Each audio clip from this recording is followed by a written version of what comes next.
Le navigateur français Kevin Escoffier est à nouveau sous le coup d'une enquête judiciaire. Le capitaine breton a été interpellé le 10 février 2025 pour agression, a rapporté l'AFP lundi 3 mars 2025.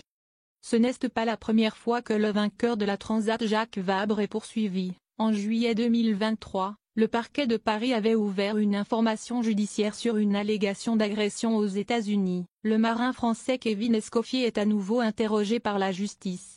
Le capitaine, vainqueur de la Transat Jacques Vabre en 2005, a été interpellé par la police le 10 février 2025 pour coups et blessures sur 4 plaignantes. Selon des informations fournies à l'AFP par le parquet de Lorient, qui confirme en partie des informations publiées par le journal local Ouest France. Selon le procureur adjoint Éric Poudet, le suspect fait l'objet de 4 faits impliquant 4 plaignantes.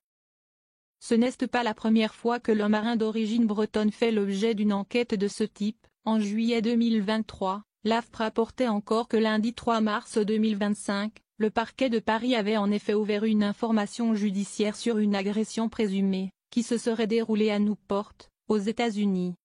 Selon l'AFP, le parquet de Lorient n'a pas encore précisé si la victime présumée de cette procédure, qui s'est déroulée à partir de l'été 2023, fait partie des 4 plaignantes dans cette nouvelle affaire. Il convient toutefois de noter que Kevin Escoffier est actuellement présumé innocent des accusations portées contre lui jusqu'à ce que le dossier soit clos par la justice.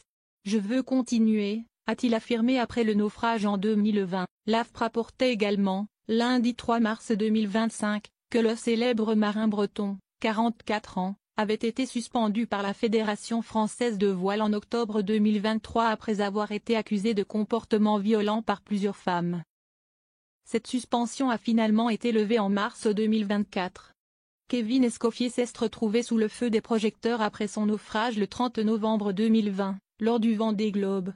Alors qu'il participait à la célèbre course transatlantique, son bateau s'est soudainement brisé en deux après avoir plongé la tête la première, heurté par une énorme vague dans le sud de l'océan Indien.